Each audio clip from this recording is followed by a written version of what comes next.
ভয়ঙ্কর অবস্থা আর প্রায় 10 বছর আগের থেকেই চলছে। তো এই ভয়ঙ্কর অবস্থা থেকে বাঁচতে হলে পুরো পলিটিক্যাল সাবজেক্টটাকে বাদ দিতে হবে শিল্পীদের, এবং ডাইরেক্টর, প্রডিউসার, আর্টিস্ট এদেরকে পলিটিক্স সাবজেক্টটাকে বাদ দিয়ে চলচ্চিত্র নিয়েই ভাবনা যদি আমরা করি তাহলেই এই জায়গাটা ফ্রেশ থাকে। মানে যারাই করেছে কিছু কিছু ধার কাক বাংলাদেশের বাইরে আছে আর এখানেও আছে, সেই ধার কাক নিয়ে আমরা কথা নাই বা বলি।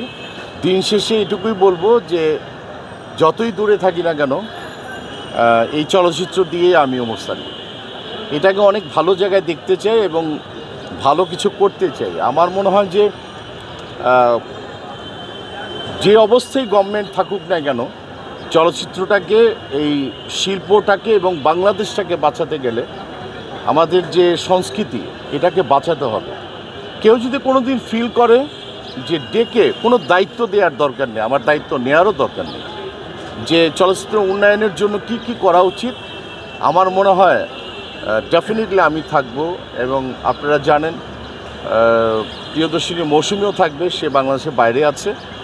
আর আপনাদের কাছে যতটা খারাপ লাগে হয়তোবা খারাপ লাগাটাকে সেকেন্ডের মধ্যে ভুলে যান, কিন্তু আমাদের খারাপ লাগাটা, আমরা অনেক সময় চলচ্চিত্রের এই খারাপ লাগাটা যখন নাকি দরজা বন্ধ করে বসি, অনেক সময় চোখের পানি ফিরি, সেটা আল্লাহ সুবহানাহু ওয়া তাআলাই দেখে। এবং আমিও ওমর সানি, আমি নিজে টের পাই যে কতটা কষ্ট পেলে আমার এই চলচ্চিত্রের বর্তমানে এই অবস্থা। তো যাই হোক, কিছু কুলাঙ্গারদের জন্য এই অবস্থা, এবং আমার মনে হয় এটার থেকে মানে আপনাদের যে ভূমিকা, আপনাদের ভূমিকাও অনেক সময় নীরব থাকেন আমাদেরকে নিয়ে, যখন নাকি অনেক ট্রল করে, নেগেটিভিজম করে, এই জায়গাটার থেকে আমাদের একটা ক্লাস মেনটেন করতে হয়।